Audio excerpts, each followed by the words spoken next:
Imagine a machine so fast that it can outrun a bullet. Literally. If you fire a standard rifle at this plane, the plane moves faster than the round leaving the chamber.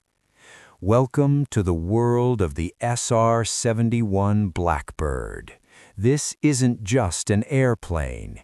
It is a titanium spaceship that operated on the absolute edge of physics. For 30 years, it flew higher and faster than anything else on Earth. The Soviet Union fired over 4,000 missiles at it, trying to bring it down. Do you know how many hit the target? 0. None. Not a single one. Why? Because the Blackbird's defense strategy was the coolest thing ever written in a pilot's manual. It simply said, accelerate. To understand the Blackbird, you have to go back to the Cold War. The year is 1960. The United States is desperate. They need to know what the Soviet Union is hiding, but their spy planes like the U-2 are getting shot down. The CIA goes to a man named Kelly Johnson.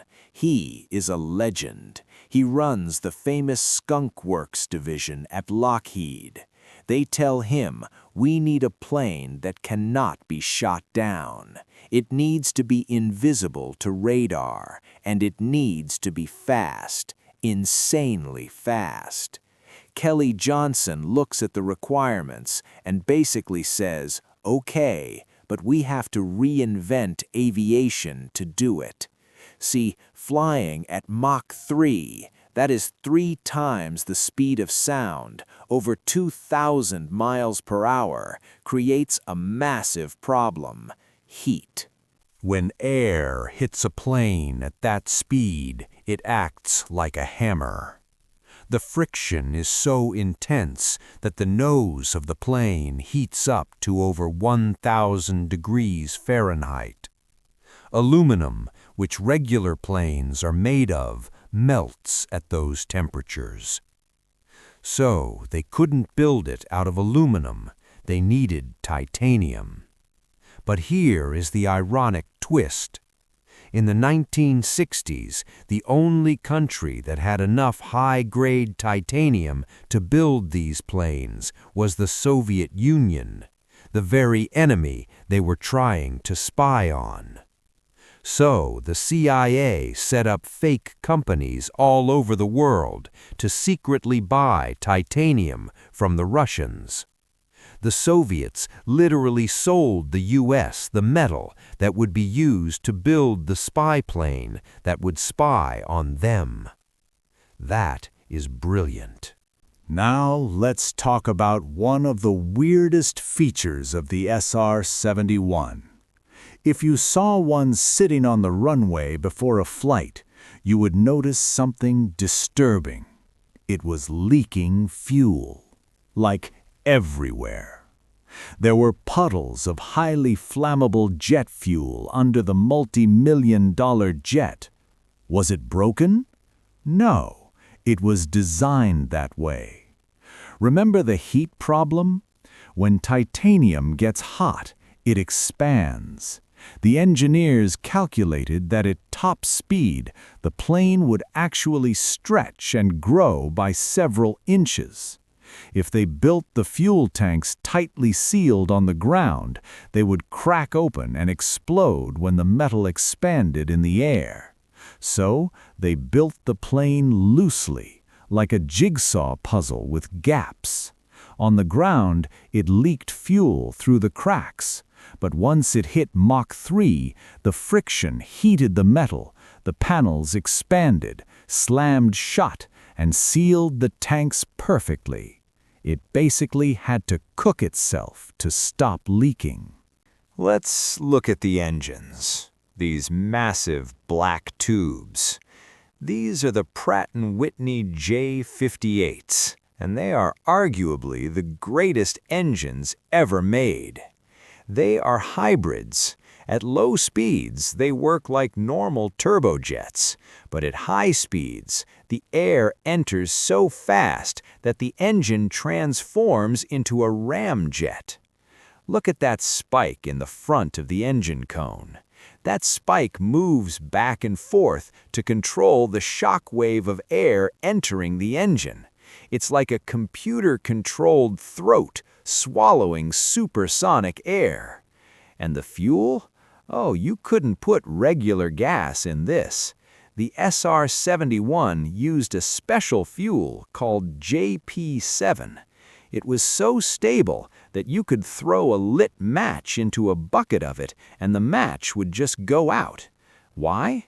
Because the skin of the plane got so hot, the fuel inside the wings acted as a coolant before it was burned. Regular fuel would have exploded just from the heat of the fuselage. What was it like to fly? Well, you didn't really fly the Blackbird. You managed a controlled explosion. Pilots wore full pressure suits, just like astronauts. Why? Because they were flying at 85,000 feet. That is nearly 16 miles up.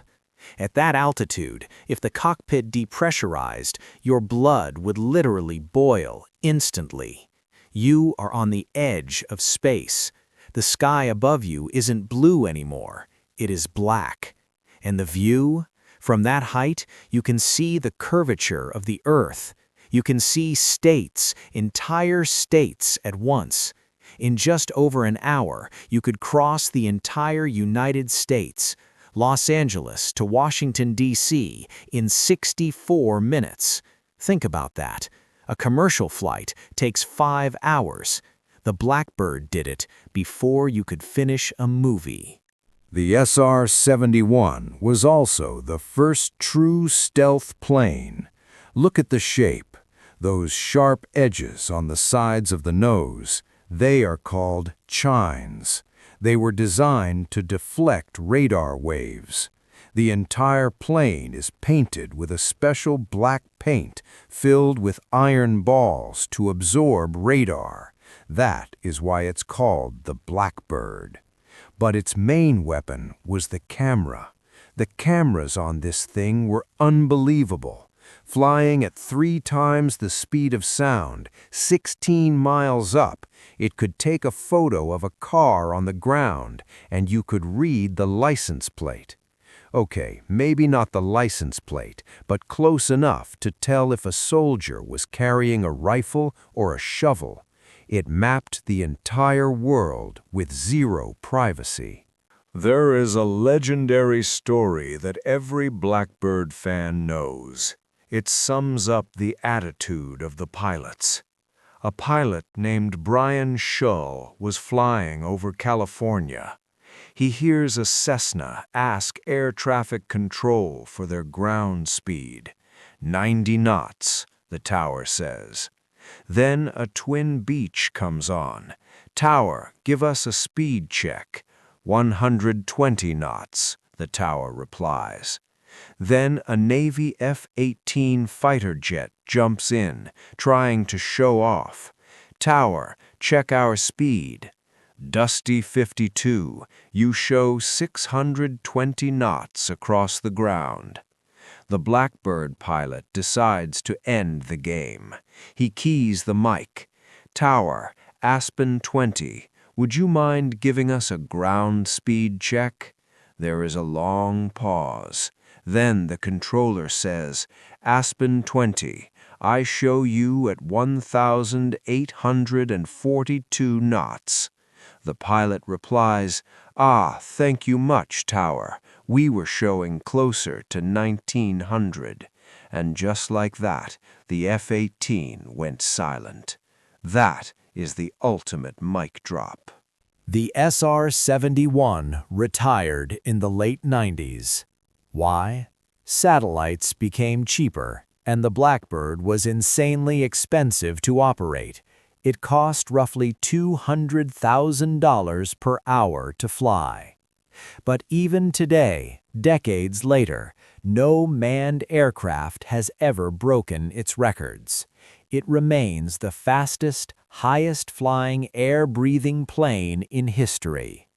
It was a time when engineers used slide rules to challenge the gods of physics, and won. We may never see another machine quite like the Blackbird, a beautiful, leaking, heat-soaking titanium monster that owned the sky. Thanks for listening to the story of the SR-71. If you enjoyed this background journey, make sure to hit like. What is your favorite plane of all time? Let me know in the comments.